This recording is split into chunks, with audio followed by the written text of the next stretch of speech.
नमस्कार दोस्तों, स्वागत है आपका धर्म और मोक्ष में। दोस्तों, जब भी हम बात करते हैं सबसे अक्लमंद व्यक्ति की या सबसे बुद्धिमान व्यक्ति की, तो हमारे सामने कुछ नाम, कुछ चेहरे आते हैं। इन सभी नामों में सबसे ऊपर नाम आता है तक्षशिला विश्वविद्यालय के राजनीति के पूर्व शिक्षक आचार्य चाणक्य का। वैसे तो इनके बचपन का नाम विष्णुगुप्त था, मगर इनके पिताजी का नाम चणक होने के कारण इनका नाम चाणक्य भी है। और कुटिलों के साथ कुटिलता से व्यवहार करना इनको अच्छी तरह आता था, इसलिए इन्हें कौटिल्य भी कहते हैं। आचार्य चाणक्य का भारतवर्ष की मिट्टी की रक्षा में बहुत बड़ा योगदान है। इन्होंने तो एक साधारण पशु चराने वाले व्यक्ति को मगध का सम्राट बना दिया था। तो इनकी बुद्धि, इनकी विवेक पर सवाल नहीं उठाया जा सकता। दोस्तों, ये बात तो हो गई आचार्य चाणक्य की, लेकिन बात करते हैं क्यों आज भी इनका जिक्र हो रहा है, क्यों इनके बारे में आज बात हो रही है। दरअसल CDM college of defence management अपनी रिसर्च स्टडी के आधार पर ये रिकमेंड कर रहा है कि भगवत गीता और आचार्य चाणक्य की पुस्तक अर्थशास्त्र को इंडियन मिलिट्री ट्रेनिंग में इंक्लूड करना चाहिए। दोस्तों, भगवत गीता के बारे में तो हम जानते ही है। भगवत गीता में हर सवाल का जवाब है, हर प्रॉब्लम का जवाब है। इसलिए बड़े बड़े सेलिब्रिटीज भी तो भगवत गीता की तारीफ करते नहीं सकते। और दूसरे देशों में तो भगवत गीता का क्रेज बहुत तेजी से बढ़ रहा है। और बात करें अर्थशास्त्र बुक की, जो कि आचार्य चाणक्य ने लिखी है, उस बुक में उन्होंने एक इकोनॉमिक और एडमिनिस्ट्रेटिव मॉडल दिया है।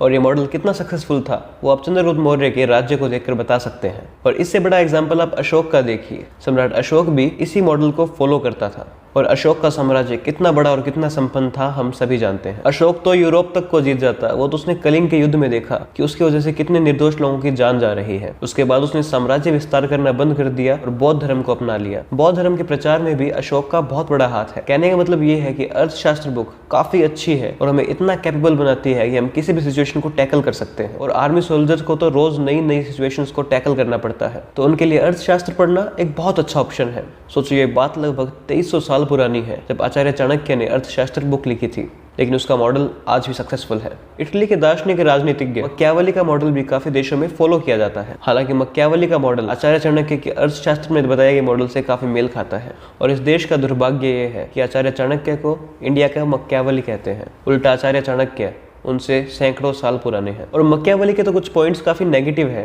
उनका मॉडल काफी हद तक नेगेटिव पड़ता है। जैसे उन्होंने लिखा है कि राजा को अगर प्रजा को कुचल कर भी आगे चलना पड़े तो वो सही है। और ऐसे कुछ पॉइंट्स हैं जिनमें यह बताया गया है कि प्रजा से ज्यादा इंपॉर्टेंट राजा है। उल्टा अर्थशास्त्र में आचार्य चाणक्य ने कहा है कि राजा से प्रजा नहीं है, उल्टा प्रजा से ही राजा है।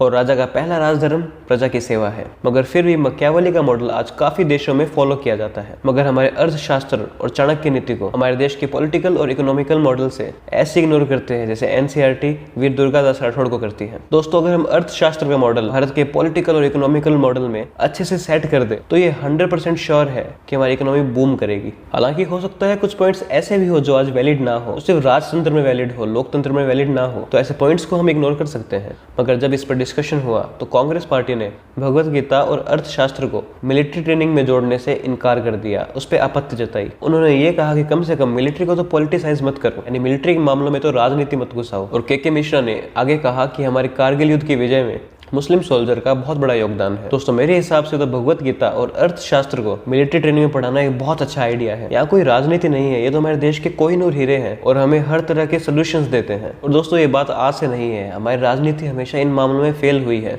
पॉलिटिकल लीडर्स को क्या करना चाहिए?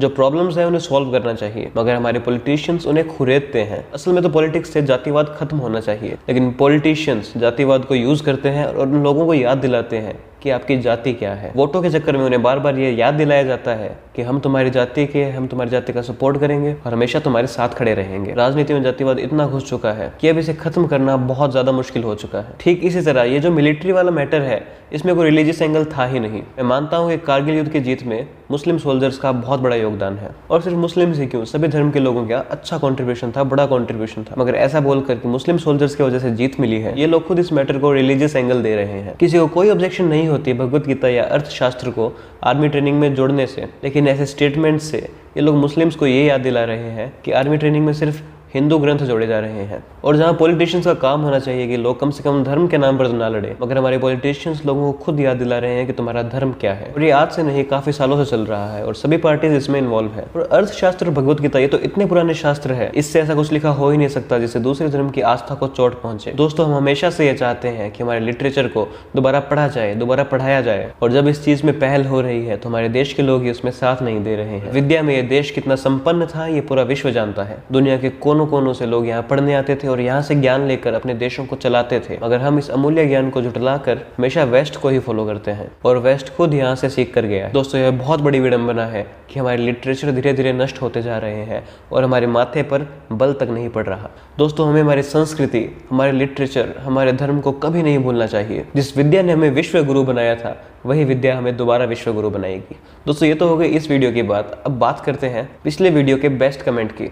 वो वीडियो थी पादरी बजिंदर सिंह को एक्सपोज किया गया था। सबसे बेस्ट कमेंट था साक्षी शुक्ला का। साक्षी ने ये लिखा कि इन लोगों को शर्म आनी चाहिए ऐसा प्रोपेगेंडा फैलाते हुए। इन लोगों को इन सब चीज़ों से कोई फर्क नहीं पड़ता कि समाज में कितनी गलत भावनाएं उत्पन्न होती है। इन्हें सिर्फ अपना ही फायदा दिखता है। कृपया इन सभी चीज़ों से बचे। जय श्री राम, जय हिंद, जय भारत। आप सभी का बहुत बहुत धन्यवाद कि आपने कमेंट किया। दोस्तों, आज के टॉपिक कि भगवत गीता और अर्थशास्त्र को मिलिट्री ट्रेनिंग में ऐड किया जाना चाहिए या नहीं, आप उस पर कमेंट सेक्शन में जरूर बताएं। और फिर से जो बेस्ट कमेंट होगा उसको मैं पिन करूंगा और नेक्स्ट वीडियो में उसका कमेंट पढ़कर उसको धन्यवाद कहूंगा। तो दोस्तों, आज के लिए बस इतना ही। अगर आपको वीडियो पसंद आई तो इसे लाइक करना ना भूलें और ज़्यादा से ज़्यादा शेयर करें और हमारे चैनल धर्म और मोक्ष को सब्सक्राइब करना ना भूलें। धन्यवाद।